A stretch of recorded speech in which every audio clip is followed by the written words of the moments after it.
After a week of giving my childhood sweetheart the silent treatment, she suddenly made a Facebook post with the caption, 100 likes and we break up. Quickly got 99 likes.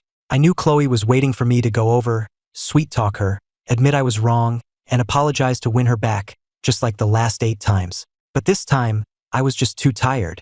I quietly added the 100th like, granting Chloe her wish. From that day on, I stopped paying attention to Chloe, making a point to avoid her at all costs. 10 days later, Chloe's friend sent me an iMessage. Chloe's been waiting for you to cave. It's her birthday tomorrow. If you buy her a gift and show up to celebrate, you too will be fine. Seeing this, I just replied with a single, flat word, busy. I really didn't have time. After all, my flight to start at Harvard was leaving tomorrow. Chloe, just as you wanted, we're done for good. Chloe had let Leo, the scholarship student the Sterlings were sponsoring, secretly change my college application. When I found out, I completely lost it with Chloe. But Chloe didn't see anything wrong with it. In fact, she thought I was being unreasonable. It was just a joke. It's not like it can't be fixed. Leo was in a bad mood, and I was just trying to cheer him up. He's fine now, so you can just change it back. My voice trembled with disbelief at how flippant and careless she was being. So he can just mess with someone's college application because he's in a bad mood? Do you have any idea that's a felony? I could press charges against him for this. I already told you I let him do it. It's my fault, so if you want to sue someone, sue me. You're making a huge deal out of nothing. You found out, so just fix it. You're being so immature. Ethan, if you don't drop this, I'm going to have to reconsider our relationship. Chloe knew I couldn't live without her, so whenever we argued, she'd always threaten to break up with me. To be fair, Chloe and I got along perfectly before Leo showed up. Ever since he came into the picture, all Chloe and I did was fight about him. This was the 9th time Chloe and I had fought over Leo. The previous 8 times, she had threatened to break up with me, and every single time, I had pathetically caved. This time was no different. Chloe was absolutely sure I'd give in because I loved her. After throwing that threat at me, she just waited for me to give her an easy way out, to be the one to apologize and smooth things over. But unlike the last 8 times, I didn't back down. Just a moment ago, watching Chloe lecture me with an annoyed expression while simultaneously smiling down at her phone and texting Leo, I suddenly felt how pointless it all was. I had no desire to apologize. Instead, I just sat there, stone-faced and silent. Chloe waited for a moment, and when she saw I wasn't going to apologize or admit I was wrong, she clicked her tongue, grabbed her phone, and stormed out. I sat there alone in the chair, staring blankly at my computer screen. I don't know how long I sat there before my phone buzzed with a few new voice messages. I played them. It was Leo's oily voice. Hey Ethan, are you mad about that little joke? Why don't you have her come over, and I'll apologize to her face to face. Then came Chloe's annoyed voice. Don't bother. If he wants to be mad, let him. I'm not his mother. I don't have to coddle him. Whoa, Chloe, you really shouldn't say that. Ethan might get the wrong idea. You'll just push him further away. I don't have time to baby him. Whatever, he thinks he's so important. If my grandma hadn't forced me, I never would have bothered looking after him. He's so clingy and needy. He's been driving me crazy for years. That's for sure, chimed in Lily, Chloe's friend. Ethan is such a drama queen. He's always making a scene. I've never seen a guy act like that. Exactly. He's annoying and loves the drama. Every time I mention breaking up, he comes crawling back to apologize. I'm so sick of it. If he had any guts, he'd just leave me alone so I could finally be free of him. Lily laughed next to her. You'll never get rid of Ethan, he's way too clingy. I bet if you don't go home tonight, he'll be on your doorstep apologizing by tomorrow morning. Come on, let's make a bet. Loser buys dinner. Chloe didn't come home that night, and unlike before, I didn't blow up her phone demanding to know where she was. After my parents passed away, Grandma Sterling took me in, and I grew up going to school with Chloe.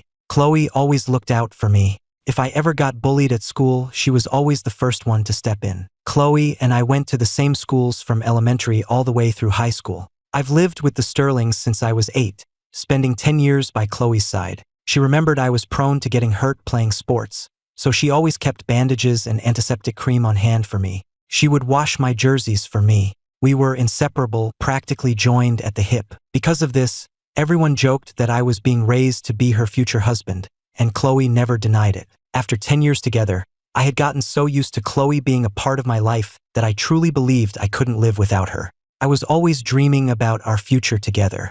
We'd get into the same university, graduate together, get married, and start a family. I always believed that nothing could ever drive a wedge between us. Unfortunately, that all changed when Leo, the scholarship student sponsored by her family, came into our lives.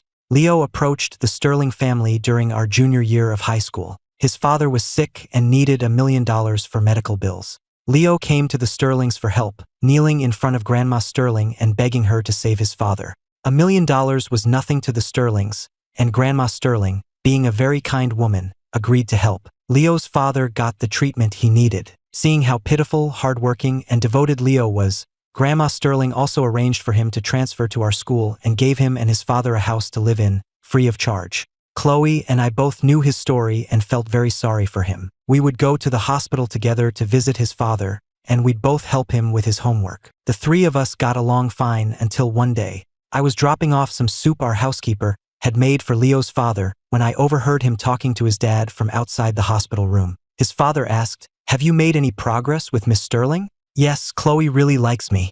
It's just that Ethan is stuck to her like glue, and I haven't been able to separate them yet." "Then you need to step it up. The Sterlings are the richest family in Boston. If you can win over their daughter, it'll be your ticket to a new life. We could live in a mansion, drive luxury cars, and never have to live this miserable, poor life again. Don't worry, Dad. I will definitely win Chloe over." I never expected to hear something like that. In my shock, I accidentally made a sound. They both spotted me at the door, and a look of panic flashed across their faces. I felt sick to my stomach. Realizing they were just playing the victim to get sympathy from the Sterlings, I debated whether I should tell Chloe. But before I got the chance to tell her, Leo made his move against me first. He asked to meet and pathetically explained that it was all his father's idea. He said his father was sick and thought he was dying, and just wanted to secure a good future for him. It was all his dad's idea, and he was just playing along to make him happy. He even got on his knees and begged me not to tell Chloe. I believed him and reached out to help him up, but he grabbed my hand and pulled me into the park lake with him. I can swim, so I scrambled onto the bank and yelled for help. Leo couldn't swim. He nearly drowned, got a ton of water in his lungs, and was in the hospital for days before he woke up. When he woke up, Leo accused me of pushing him in, of trying to murder him. He claimed I did it because I was jealous of Chloe helping him. Of course, I denied it. I told Chloe that Leo had pulled me in on purpose. I thought she would believe me, that she would be on my side. I was dead wrong. She frowned at me. "Ethan, just tell me what happened. You don't have to lie to me." "I'm not lying. Everything I said is true. Leo pulled me in on purpose." "Ethan, Leo can't swim and you can." She thought that since I could swim and he couldn't, there was no way he would risk his own life just to frame me. "He knew I would call for help. Chloe, he and his father are plotting to use you to get rich." I finally blurted out their whole scheme. Chloe sighed. "Ethan, what am I supposed to say to that? I know you like me, but you can't just make up lies to slander other guys. I really don't like this side of you." She didn't believe a single word I said. She told me that just a few days earlier, Leo had already told her that I hated him. Then, his father, supposedly not wanting to cause trouble between Chloe and her grandmother, had already offered to move out of the house the Sterlings had provided. They had already rented a tiny, run-down apartment. When Grandma Sterling asked why they were leaving, Mr. Walsh hemmed and hawed, saying he didn't want Leo's presence to cause any misunderstandings between me and Chloe. He was basically implying that I was secretly bullying Leo over her. By moving out, they had proven their innocence. So now, when I tried to expose their plan, Chloe just thought I was jealous and making things up to get rid of them. Chloe didn't believe me, and because of Leo's self-directed drama, she ended up making them move back into the house she'd given them. She said it was to compensate them for the harm I had caused. I had no way to defend myself. In this whole mess, I was painted as the scheming, heartless villain. I couldn't believe I'd been played by them. I wasn't going to let it go. I tried everything I could to prove my innocence and expose Leo for the phony he was. But they were too clever. Not only did I fail to prove they had bad intentions, but they managed to frame me again and again. He got locked in a bathroom stall by some bullies and claimed I was the one who put them up to it. He got sick during an exam and accused me of putting laxatives in his milk. I was too naive to compete with a manipulator like him. His schemes were vicious, one after another, and no matter what I said, Chloe refused to believe me. Later, he deliberately stole and ripped up the only photos I had of my parents. He provoked me until I slapped him, making sure Chloe saw it happen, which convinced her I really was bullying him. Chloe was completely disappointed in me. She kept trying to break up with me over him, and I kept begging her to stay, hoping I could find a way to expose him. Leo was just too good at this. I couldn't win against him. When he found out Chloe and I planned to go to the same university, he even tried to destroy my SAT admission ticket. He followed Chloe home, snuck into my room, and stole it to destroy it. Luckily, I found out in time to get a replacement before it was too late. Leo was shameless. In private, he used every dirty trick in the book against me, but in public, he was a master of disguise, always ready to cry on cue about his tragic upbringing and his sick father who was still struggling to get by. I didn't know if she had actually fallen for him or just felt sorry for him. All I knew was that she hurt me over and over again for his sake, and I humiliated myself time and time again trying to get her back. I really couldn't let go of our relationship, and I desperately wanted her to see Leo for who he really was. But none of my efforts ever worked. In fact, they only pushed her further away. For 10 years, she had cared for me, looked after me. She had become such an essential part of my life that the thought of cutting her out was excruciating. That's why, when she turned on me for Leo's sake and threatened to leave, I chose to back down and apologize every single time. Until this time, hearing the sheer annoyance and indifference in her voice on that recording, I finally realized how pathetic I had become. It wasn't that she didn't believe me because Leo was so clever. It was because, deep down, she was simply sick of me. She was only siding against me because she wanted to get rid of me. Fine then, Chloe. You got your wish. This time, I'm not going to be the one to back down. And that college application you let him mess with? I'm not changing it back. I didn't change my application back to the university Chloe and I were supposed to attend together. Instead, I called the admissions officer from Harvard who had reached out to me. Professor, I've made up my mind. I'd like to accept your offer to study at Harvard. The officer was pleased. That's excellent news. Given your circumstances, we can fast-track your enrollment and offer you a substantial scholarship. You won't have to worry about tuition. After officially changing my choice to Harvard, I finally went to bed, feeling a sense of relief. I slept soundly that night. I wasn't worried about Chloe staying out, and I didn't call to check up on her. The next morning, I saw Leo's Facebook post. She had a little too much to drink, so I took care of her all night. So exhausted. The picture was of Chloe, wearing thin pajamas, fast asleep in Leo's bed in the house he shared with his father. She had actually gone to his house, spent the night, and slept in his bed. Stung a little, but not nearly as much as it would have before. I got up, got ready, changed, and went out, coming back later with several bags. As soon as I opened the door, I heard Leo's smarmy laugh. In the living room, Leo and Chloe were sitting side by side on the couch, looking at something on an iPad. Hearing me come in, they both looked up. Chloe glanced at me, then coldly looked away. Leo, however, got up and walked over. Hey Ethan, you're back. That's a lot of stuff. Let me help you. As he said that, he reached for the bags. I sidestepped his touch, and he suddenly collapsed to the floor with a loud thud as if he had no bones. Chloe shot up from the couch and rushed over. She helped Leo to his feet and then glared at me. Ethan, what is your problem? Why did you push him? I didn't. Don't you dare deny it. If you didn't push him, how did he fall? Is this because I took him out last night? Because I got drunk and stayed at his place? If you're mad, be mad at me. Don't take it out on him. I didn't even touch him. If you don't believe me, check the security cameras. Hearing me mention the cameras, Leo, who had been standing there silently with watery eyes, finally spoke up. It's not Ethan's fault. I just slipped. Ouch, that hurts. Chloe's face stiffened, realizing she'd wrongly accused me. But she didn't apologize. Instead, she turned to Leo with a look of concern. You scraped your hand. Let me get you a bandage. I saw the triumphant, mocking look in Leo's eyes, then turned away and went upstairs. Leo probably expected me to fly into a rage, to scream and make a scene. That was the old me. After hearing that recording and seeing the picture of her in his bed, I wasn't going to be that fool anymore. I didn't go back downstairs. I stayed in my room until the housekeeper called me for dinner. Leo was still there, helping the housekeeper bring food to the table. As he walked past me carrying a bowl of scalding hot soup, I instinctively moved to get out of his way. But he had anticipated my movement, and as I stood up, I collided right with him. He let out a blood-curdling scream as most of the hot soup spilled all over himself. He started crying hysterically. Ethan, I was just trying to bring you some soup. How could you? He had learned his lesson. After failing to frame me in the living room, he had now engineered an accident that involved actual contact. There was no way for me to defend myself. Chloe looked at me with utter disappointment. She shoved me aside and rushed to help Leo with his burn, comforting him without giving me a second glance.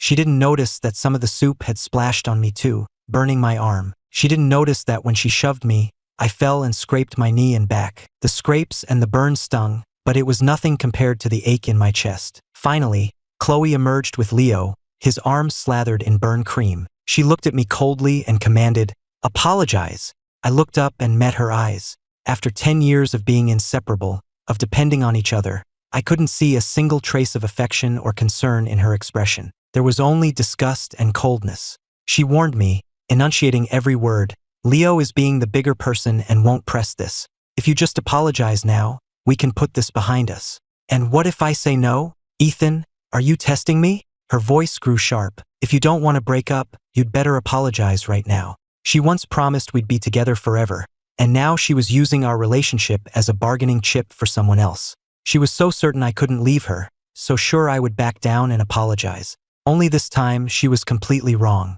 I stared right into her eyes and said slowly, deliberately, "I'm not apologizing. Do whatever you want." Chloe left in a fury with Leo, and I left right after them. The scrapes on my back and the burn on my arm were really starting to hurt, so I took a cab to an urgent care clinic. The doctor treated the burn, applied some ointment, gave me a prescription, and told me how to care for it. On the way back, I got a call from a good friend. "Ethan, did you and Chloe have another fight? She's at that resort up the coast with Leo and a bunch of her friends. They're about to set off fireworks for him." "Oh, and she made another one of those Facebook posts. Did you see it? The 100 likes and we break up one. It's already at 99. I opened Facebook and, sure enough, there was her conspicuous breakup post. "Thinking about breaking up, 100 likes and it's official." I swear, it already had 99 likes. Scrolling down her feed, I saw she had made the exact same post 8 times before. Always 100 likes and we break up. The last 8 times she did this, I would panic and immediately call her, begging her not to leave me, apologizing without a shred of dignity. This time, instead of frantically calling her, I just stared at the photo she had posted with it. It was a picture of the resort's main square, with a group of teenagers looking up at a brilliant fireworks display. Chloe and Leo were standing right in the center, their hands clasped tightly together. The fireworks were spectacular, lighting up the sky. My eyes started to water as I remembered a promise she once made to me. "Ethan, after we finish our finals, I'm going to put on a huge fireworks show just for you, to announce to everyone that we're together." She gave that fireworks show to Leo instead. I stared at the post for a long time, then I hit the like button. The breakup post had finally, perfectly, reached 100 likes. There was no future for us anymore. It was over. I took a screenshot and closed the app. I wasn't heartbroken. In fact, I felt a strange sense of relief. Back at the house, I spent most of the night packing up my room, putting all the gifts she had ever given me into boxes. All the presents she'd given me over the last 10 years filled several large boxes. Since we were broken up, it didn't feel right to keep them. I planned to give them all back to her before I left. After Chloe made that post, she waited for me to call and beg for forgiveness. But her phone remained silent. Could he have not seen the post? She irritably opened Facebook, only to see the like count had hit 100. And the last person to like it was me. How dare he? A wave of fury washed over her. She felt like she was going to explode. Just then, Leo's soft voice sounded beside her. "Oh, looks like Ethan's mad. He actually liked your breakup post."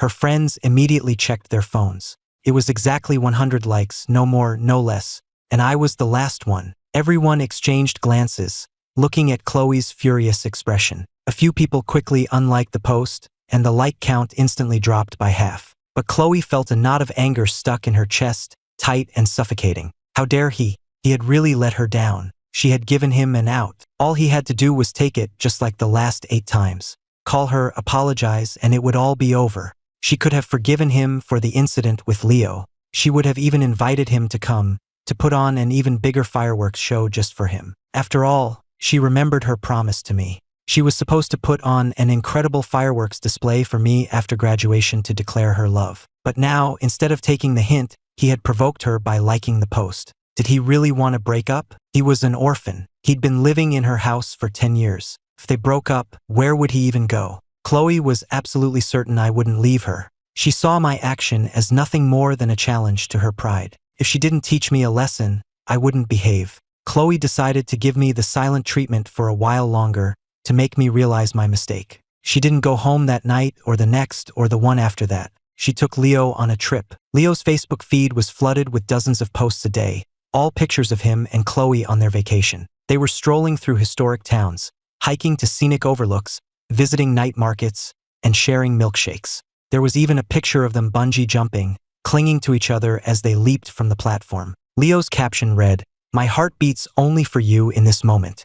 I liked it and left a comment, "Congrats." A few seconds after I posted my comment, all of his lovey-dovey posts vanished. Then my phone rang. It was her friend, Lily. "Ethan, Chloe's coming back tomorrow. Are you going to the airport to meet her?" "Why would I do that? We broke up." "Wait, are you serious?" "Come on, don't be like that. We all know you've been miserable. Chloe still cares about you. It's her birthday tomorrow. Just be the bigger person and apologize. This will all blow over, and everyone will be happy." I failed to see how that would make everyone happy. She was the one who wanted to break up. I just gave her what she wanted. We were broken up. She had just been on a romantic getaway with Leo. It would be completely inappropriate for her ex-boyfriend to show up at her birthday party. Besides, I already had my plane ticket to Boston. I was leaving tomorrow. I didn't have time to celebrate her birthday. But they were all so used to me being a doormat that her friend didn't even give me a chance to explain before hanging up. The next day at noon, I grabbed my suitcases and left the Sterling house,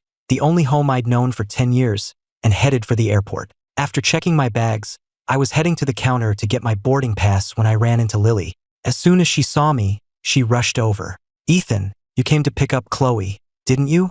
Her flight just landed. She'll be out any minute." She was already dialing Chloe's number as she spoke. "Chloe, Ethan's here to pick you up." I was completely speechless. I just walked around her and headed straight for the check-in counter. I didn't know or care what she was saying to Chloe. I was leaving, and none of it had anything to do with me anymore. The moment Chloe got off the plane, she got the call from Lily telling her I was at the airport to meet her. Hearing the news, the dark cloud on her face instantly vanished, replaced by a sunny smile. She turned to Leo, who was walking beside her. "You should go out through the other exit. Don't come out with me. I don't want Ethan to get the wrong idea." A flicker of resentment crossed Leo's eyes, but he obediently agreed. Chloe then called Lily back and told her to quickly arrange for a bouquet of flowers to give to me. She and I hadn't spoken a word to each other in days. She had been waiting for me to be the one to call, but I never did. This was so out of character for me that she had started to feel a sense of panic. She had deliberately taken all those intimate photos with Leo and had him post them,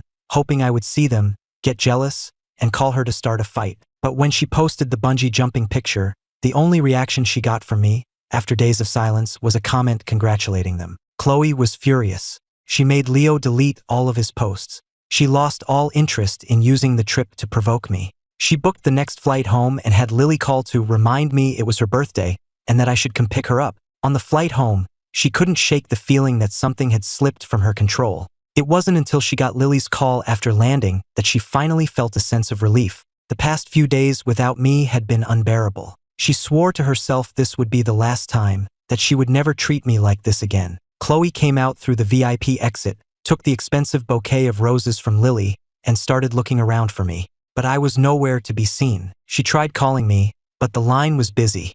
Who was he talking to? She frowned. Was he busy arranging a surprise for her? It was her birthday, and every year, I always prepared a special gift for her. After not speaking for so long, today was the perfect opportunity to make up. She was sure I had a big surprise planned, but the minutes ticked by, and I didn't show up. There was no surprise. When she tried my number again, it went straight to voicemail. Her patience wore thin. Annoyed and anxious, she glared at Lily. "Well, where is he? You said he was here." Lily scratched her head, just as confused. "I swear I saw him, that's why I called you. But when I hung up and looked again, he was gone." Utterly frustrated, she sent me an iMessage since her calls weren't going through. "I know you're here. Stop hiding and come out." The message went unanswered. A pathetic voice came from behind her. "Chloe, I saw Ethan." She spun around, excited, only to see Leo standing there with a bright red handprint on his cheek, bloody scratches on the back of his hand, and tears welling in his eyes. She had no time for his drama. "You saw Ethan? Where is he?" "He was over there. I think he's still mad at us." I tried to talk to him, but he just started yelling at me, slapped me a few times, and he called you shameless. Leo then took out his phone and played a recording. My voice came through, loud and clear. "Don't talk to me about trash. Trash belongs in a dumpster." You two should just lock yourselves away so you don't ruin anyone else's life." Hearing my words, a vein throbbed on Chloe's forehead. She asked through gritted teeth, "Where is he now?" "I don't know. He yelled at me, slapped me, and then just walked off. I have no idea where he went." My voice continued from the phone speaker.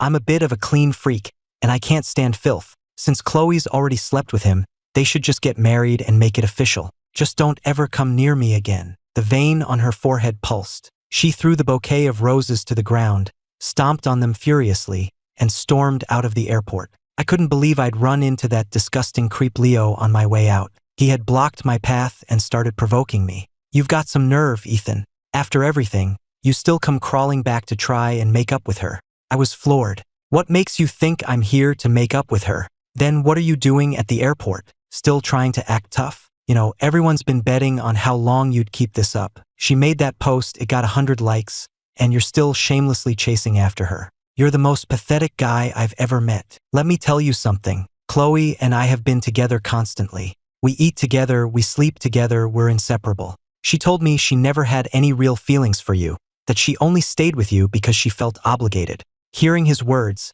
I felt a surge of rage and fired back at him. He just laughed, a nasty, smug sound. "You don't believe me? Do you want to know why she never took your side, even when you knew I was framing you? It's not that she didn't want to, it's because she had to make a choice. You may have grown up with her, but I'm the one she loves now." He gloated, bringing up all the times he'd framed me. Then he said my parents deserved to die young, because if they hadn't, I never would have had the chance to even get near Chloe. That was it. I slapped him across the face, told him he and Chloe should just get married already, and walked away. After a few hours in the air, the plane landed at Logan Airport in Boston. The upperclassman who met me at the airport drove me to campus, helped me get my things to the dorm, and then suggested we grab some dinner. He was a Boston local, a really friendly and easygoing guy. Since I was new to the city and wanted to get my bearings, I agreed. After we ate, he showed me around the area for a bit before I headed back to the dorm. I got back to my room and was about to get ready for bed when my phone rang.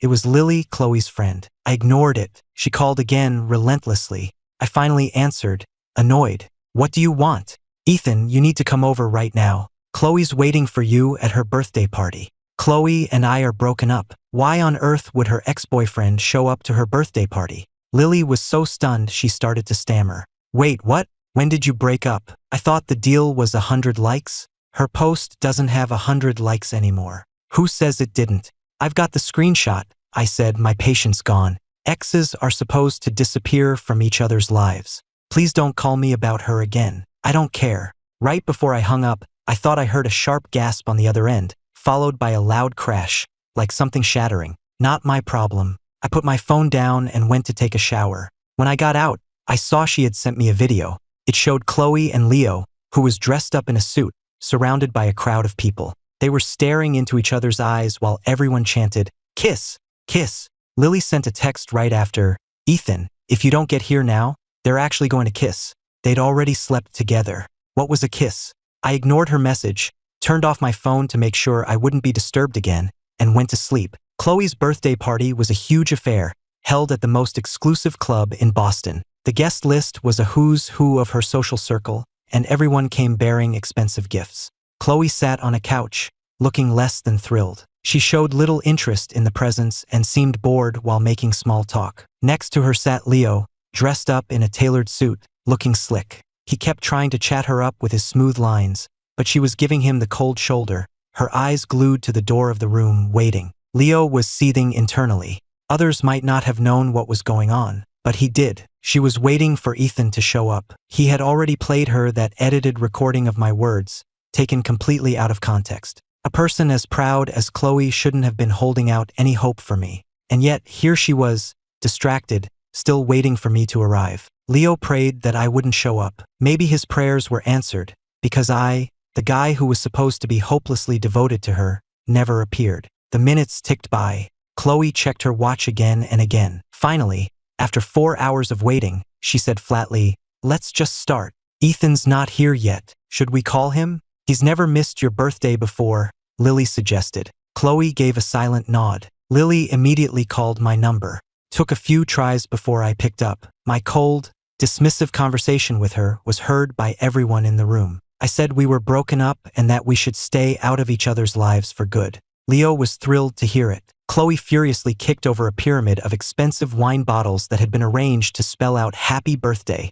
sending thousands of dollars of red wine spilling across the carpet. The manager quickly moved them to another room, and the party continued, but the birthday girl was completely checked out. Finally, Lily suggested they play a game of dares. The loser had to kiss someone in the room. Unsurprisingly, Chloe lost. Lily told her to pick someone, then pushed Leo next to her, telling them to pose while she started recording. Leo saw it clearly. As soon as Lily finished recording, she sent the video to me. Everyone waited, expecting me to burst in and stop it. But half an hour passed, and there was nothing. Lily tried calling me, but my phone was off. Chloe didn't kiss him. Instead, she just started downing drink after drink. Eventually, she drank herself into a stupor and was taken to one of the club's private rooms upstairs to sleep it off. Leo didn't leave. He made the excuse that he was worried about her and wanted to stay and look after her. Once they were alone in the room, he took a small spray bottle from his bag and spritzed it a few times in her direction as she slept. It was something his father had paid a lot of money for, a substance that was supposed to make anyone who inhaled it highly aroused. Leo watched her nervously. A few minutes later, her eyes fluttered open, and she lunged at him. Chloe woke up the next morning. Her head was pounding, and her thoughts were foggy. She stared at the ceiling for a moment, trying to get her bearings, when she realized something felt wrong. She turned her head and saw Leo, shirtless, lying next to her. She shot up in bed. "What are you doing here?" Hearing her question, Leo opened his eyes with a dazed look. When he met her furious gaze, his own eyes immediately filled with tears. "Last night, you were so drunk. I tried to stop you, but you insisted." He squeezed out a few tears, trying to sell the idea that she had forced herself on him. But before he could finish his sentence, she slapped him hard across the face. "You son of a bitch, you set me up." The slap caught him square on the cheek, which immediately started to swell. This was not how he had rehearsed it in his head. He had imagined how she would react when she woke up next to him. He knew she would be furious.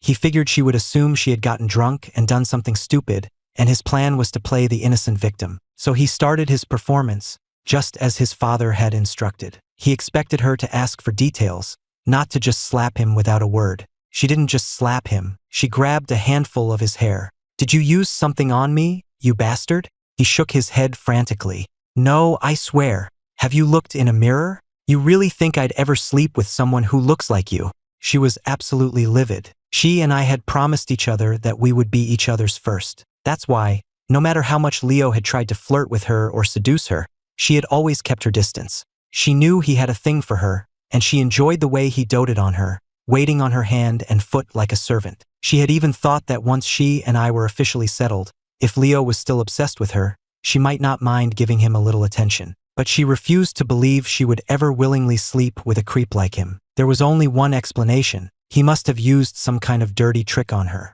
She was furious. Leo could worship her, like her, even love her, but in her mind he was nothing more than hired help. Any physical contact could only happen if she allowed it. Anything else was a crime. This was so disgusting, it made her skin crawl. She couldn't accept it. She started punching and kicking him, demanding to know what he had done to her. He cried and begged for mercy, but she didn't stop. She was just too angry. How dare this lowlife plot against her? Who the hell did he think he was? Did he really think he was worthy of her? Now, finally, she understood what I had been trying to tell her all along. That Leo and his father were no good, that they had ulterior motives. She had believed their side of the story, thinking I was just being jealous and petty. Now that it had happened to her, she finally saw the truth. The thought that she had frozen me out and used this phony to provoke me made her want to slap herself. Of course, she wasn't going to hit herself, so she took all her anger out on him, her fists raining down on him, kicking him until he was bleeding from his nose and mouth before she finally stopped.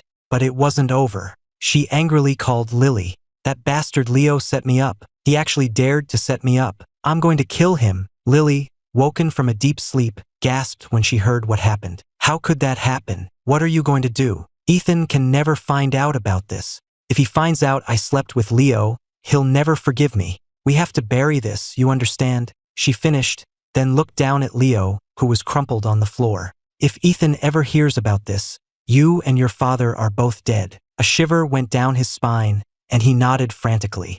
"Don't worry, I'll take it to my grave. She looked at his shirtless, pathetic form with disgust, spat on the floor, and stormed out. The moment she was out of the hotel, she called her family's security. I want a full background check on Leo. Find out everything this bastard has been doing behind my back. And check out his father, too. A sense of dread washed over her. She was now certain that Leo was up to something. To prevent him from doing something desperate, she had to get rid of him now, before things could get any worse. Her biggest fear now was that I would find out what happened. She had to get to me first. She rushed home in a panic. The housekeeper was cleaning, but I was nowhere in sight. She figured I must be asleep in my room. She asked the housekeeper, "Is Ethan still asleep?" The housekeeper looked surprised. "Mr. Ethan isn't here." "Not here? Where did he go? Is he at a friend's house?" "No, miss. He's gone off to college." "Didn't you know? College? How is that possible? The semester hasn't even started." "I wouldn't know about that. All I know is that he left with his suitcases yesterday." The housekeeper's words sent a fresh wave of panic through her. She pressed him for more information, but he didn't know where I had gone, only that I had packed several large suitcases, said I was leaving for school, and wasn't coming back. Unable to get any more answers, she ran upstairs and threw open the door to my room. The room was neat and tidy. In the middle of the floor were several large boxes. She rushed over and saw a piece of paper lying on top of them. "Chloe, here are all the gifts you ever gave me. I'm giving them back." She picked up the note and stared at my familiar handwriting. She recognized the words, but she couldn't comprehend their meaning. He had returned every gift she'd given him for the past 10 years. What was he doing? She couldn't understand why. Or maybe she did and just didn't want to admit it to herself. With a trembling hand, she dialed my number. It was busy. After trying several more times, it finally dawned on her that I had probably blocked her number. She rushed downstairs, grabbed the housekeeper's phone, and dialed again. This time it rang. My calm voice came through the line. "Hello, Mr. Thompson. Is everything okay? It's me. Where are you?" Hearing her voice, I frowned. "Chloe, we broke up. Where I am is none of your business." She actually argued back. "Who said we broke up? I don't agree. Are you going back on your word? Chloe, you're the one who made the post. 100 likes and we were done. I have the screenshot. Everyone saw it. Besides, you've been spending all your time with Leo. Doesn't that make it pretty clear?" "Ethan, there's nothing going on with Leo. I was just, you don't have to explain anything to me. Like I said, we're done. What you do is not my problem." "Ethan, after all these years, how can you be so heartless?" I didn't understand what she was getting at. We had been broken up for weeks. Had she lost her mind, calling me up to question me now?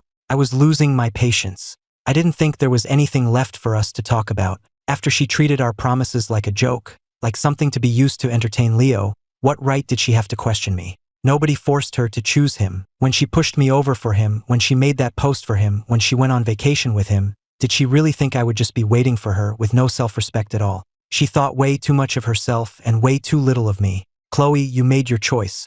Since you're with him now, you should just focus on that." "I'm not with him." "You haven't slept with him?" I asked flatly. She went silent. Before last night, she could have answered that question without hesitation. But now she couldn't. Her hesitation made me laugh, a cold, bitter sound. "Chloe, you can't have it both ways. Honestly, it's just pathetic." Her voice was trembling. "Where are you? Where are you right now? We were supposed to go to college together. The housekeeper said you left for school." "That's not true, is it? We did agree to go to college together. But then you let Leo change my application to a different school just to make him happy." I told you to fix it, didn't I? Why would I change it back?" I asked, my voice flat. Ethan, please don't scare me. I'm sorry. Just tell me where you are. I'll apologize. I'll admit I was wrong. I'll do anything." "I don't need that, Chloe. Not every apology gets accepted. This was over the first time he framed me and you chose to believe him. So please just stop. Let it go." I hung up. When she called back, I declined it. After I rejected several more of her calls, she grew increasingly frantic. She had to find out where I was. She had to find me right now. Just as she was about to have someone look up my flight records, Leo's father, Mr. Walsh, showed up uninvited, barging into the house. He no longer looked like the frail, sickly man who could be knocked over by a strong breeze. He dragged Leo, who was bruised and swollen from the beating she'd given him, and stared at her aggressively. "Miss Sterling, I believe you owe my son an explanation." Chloe frowned, looking at this completely different man. "What kind of explanation? You assaulted my son. You ruined his reputation. Don't you think you owe him something for that? I ruined his reputation? Wasn't he the one who drugged me? You think I would ever be interested in a disgusting creep like him? The memory of the previous night made her blood boil. Seeing the utter disgust on her face, Mr. Walsh knew his first plan had failed. It was time for Plan B. I've already taken my son to the hospital to have his injuries documented. The club has security footage. And my son's phone recorded the entire incident. You took advantage of him and then you assaulted him. You're going to pay us $100 million.